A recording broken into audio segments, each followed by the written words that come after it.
Hello mga kalingap, welcome back sa aking YouTube channel. Pinsan kaya At ngayon, nandito si Tatay Raysan. Magandang gabi sa inyo mga kalingap, mga kalangga. Yun.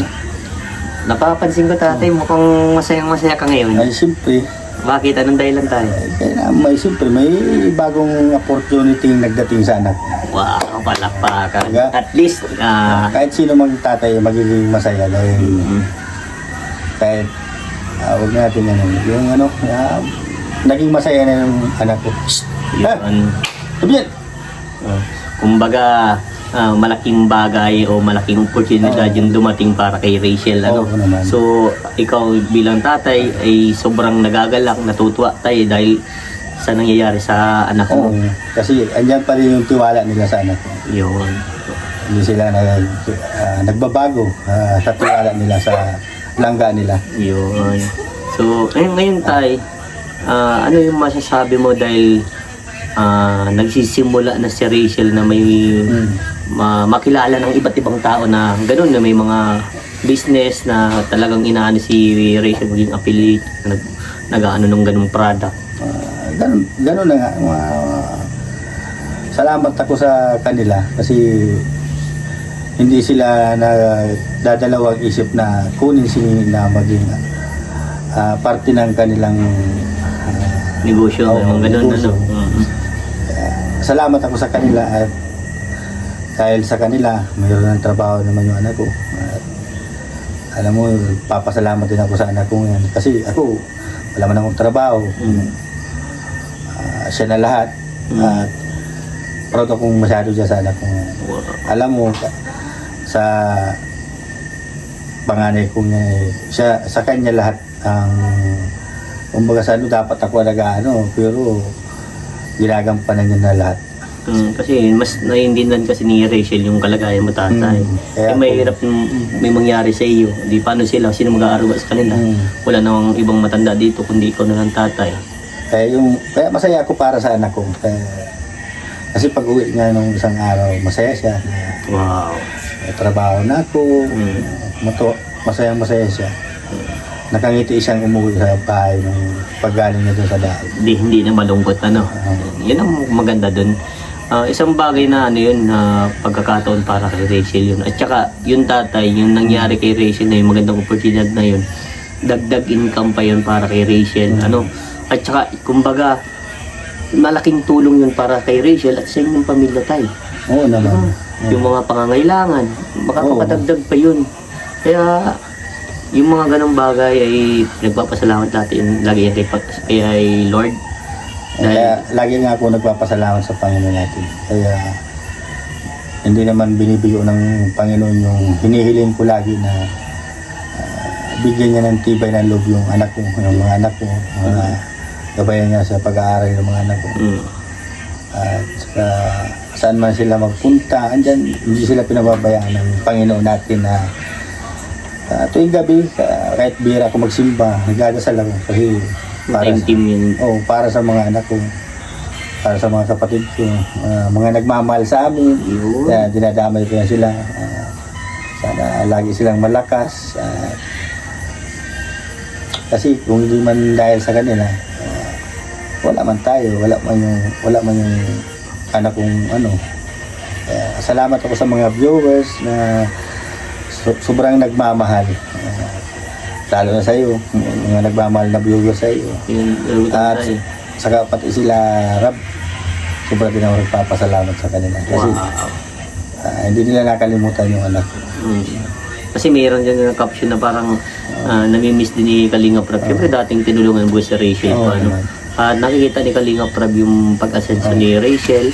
Unang-una nakikita na talaga si Rachel ng marami talaga din ang susuporta. Kaya kasi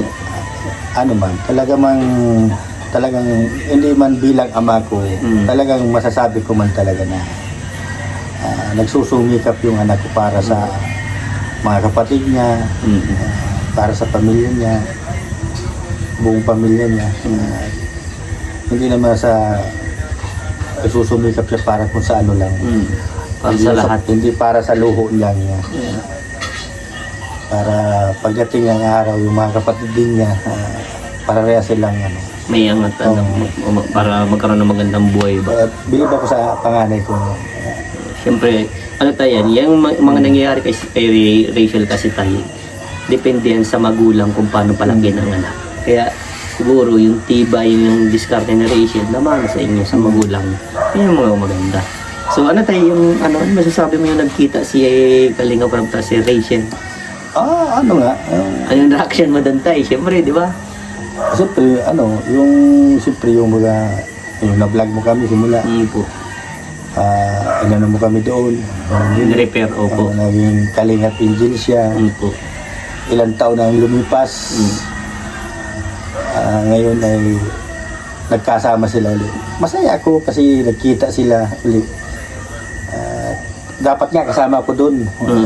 Ay wala man daw ako, hindi na ako nakabalik agad. Kaya silang tatlo na lang ni Tito niya nagpunta sa Trixie. Masaya ako kasi nagkasama sila. Hindi naman nakalimutan ni Rab. Kaya salamat ako. Thank you Rab at Jackie. Thank you. Wow. Sa Velvet din, thank you din, ano, yung ano nila. Oo. So, ayun tay, ano yung mga pwede mong maipayo sa mga kabataan? Siyempre, si Rachel kabataan yun. Ano yung maipapayo mo? Yung parang may matutunan ba? Sa mga kabataan naman na iba, makinig kayo sa mga payo ng magulang nyo na yung pinapayo sa inyo ng magulang nyo na hindi naman yung masama na yung pinapayo sa inyo. Wala naman magulang na nagpayo ng hindi maganda. Puro magaganda naman ang sinasabi ng mga magulang natin. Kaya makinig kayo sa pangaral sa inyo ng mga magulang nyo. Magsumikap kayo mag-aral para makatapos kayo. Para pagdating ng araw, hindi kayo maghihirap paghanap ng trabaho pag nakatapos kayo ng pag-aaral. Kasi ako, halimbawa ko sa mga ibang kabataan, ako noon hindi ako talaga nakapag-aral hanggang elementary lang. Kaya nahirapan ako maghanap ng trabaho. Kaya makinig kayo sa mga pangaral ng magulang niyo. Tingnan niyo yung anak ko, hindi naman sa pag-anak. Yung anak ko talaga nagsusumikap. Sabi ko nga sa kanya, sa anak ko, wag masyadong magpupuyat. Ay hindi naman daw niya maiwasan na hindi magpuyat kasi aral siya, trabaho siya. Kaya wala naman ako magawa. Kaya sa ibang mga bata, magsipag kayo mag-aaral hanggang sa makatapos kayo. Kasi maganda yan. Kasi pag nagdating ng araw na magkamiron kayo ng pamilya, hindi kayo mahihirapan sa buhay. Dahil may matatag kayong hanap buhay kung nakatapos kayong pag-aaral. Wow. Yan po, ano, sa mga kabataan na makakapanood po nito, tularan nyo si Rachel na talaga nagsumikap, nagtiyaga, kaya yun, nararating niya yung ganitong pamumuhay. At yun, sa bilang sa ano tayo, sa mga magulang naman, paano ba dapat suportahan ng mga anak? Huwag tayo magsawa magpangaral sa mga ibang magulang dyan. Alam mo naman natin, lahat man tayo nagkakamali na magulang. Hindi natin may kakailayan na hindi tayo nagkakamali sa mga anak natin. Nagkakamali din tayo sa mga anak natin. Kaya minsan, tanggapin natin yung pagkakamali natin sa mga anak natin. Hindi naman masama maghingi tayo ng sorry sa anak natin. Tinan nyo ako, halimbawa ko sa inyo yung buhay ko ngayon. Hindi ako nakakapagtrabaho. Ako, minsan kami mag-ama. Na-diskusyon kami pero hindi ko tinatanggihan na. Kasi sabi nga mga, walang perfectong pamilya, walang perfectong tao. Kasi Tama. kailangan natin kumbaga saan, magpakumbaba din tayo kahit magulang tayo. Yes. Para magkaintindihan. Oo. Tama. So, ayan. Sa mga magulang dyan, suportahan natin ang mga anak na nagtsatsaga. Lalo nagsusumikap sa pag-aaral. Oo. Tay. Ang Pinaka-the best. isa pa dyan sa mga, huwag nating sobrahan yung higpit baga sa mga anak natin, yung higpit na masyadong yung medyo luwagan natin. Tama. Huwag yung masyadong mahigpit kasi ano din yan isa din yan bumibigay sa mga anak natin ng stress, nagkaguluhan sa isip nila, nakakaisip sila ng hindi maganda. Kaya huwag tayong masyadong mahigpit sa mga anak natin. Yun. So, ayun, grabe. Sobrang thank you, Tay. Maraming matutuwa sa iyo dahil sa mga shinare mong idea. So, ayan, maraming salamat po sa patuloy niyong pagtitiwala sa inyong masipag ni Scouter, Vincent Calyada, kay Tatay Raysan. Sana patuloy lang at magmahalan lang. Ano, Tatay? Oo. Walang iba kundi magmahalan lang po tayo. At doon, meron nga patay ako na may mga negatibo din yung iba, mga basher pala, mga basher.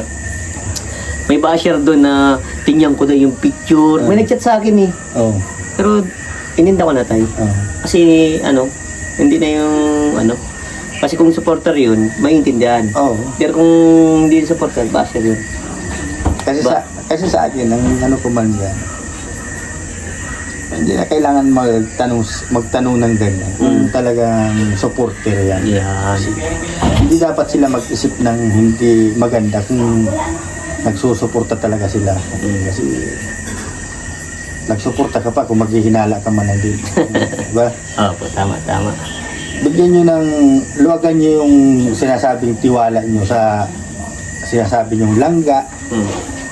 Kung may tiwala kayo, hindi kayo magtatanong ng ganyan. Ayan na. Kasi yun nga, kaya gusto din kita makakusa about doon. Nag-chat nga sa akin. Kaya sabi ko, ano ba nang naiisip dito? Kung ano-ano na lang. Siyempre, iba talaga mga tao negatibo tayo. So ayan, by the way tayo, thank you so much. Lang tayo, patuloy lang tayo, Oo. Mali mo lang lagi ang pamilya mo. At siyempre, nandito lang. Ka din, Yes, Huwag tayo. ka magsawa sa... salamat sa mga patuloy na nagmamahal kay Vincent. Huwag nating hayaan na bumagsak si Vincent. Kailangan itaas natin si Vincent. Kasi Thank you. kung wala si Vincent, hindi nyo makikilala ang langga nyo. Hindi nyo makikilala si Tatay Risa na ubod ng pangit. Ang bihira. Oo. Kaya tulungan natin si Vincent Calyada. Napakasipag naman yan. Alam naman noon man, masipag talaga yan na marami na tulungan noon. Thank you, Tay. Grabe, Huwag nyo support. pabayaan. At thank you ulit kay Kalinga Prab at kay Jackie at kung sa Velvet. Velvet, thank you. Yeah. Sa tiwala nyo binigay sa anak ko. Yeah. God bless everyone. God bless. And bye-bye.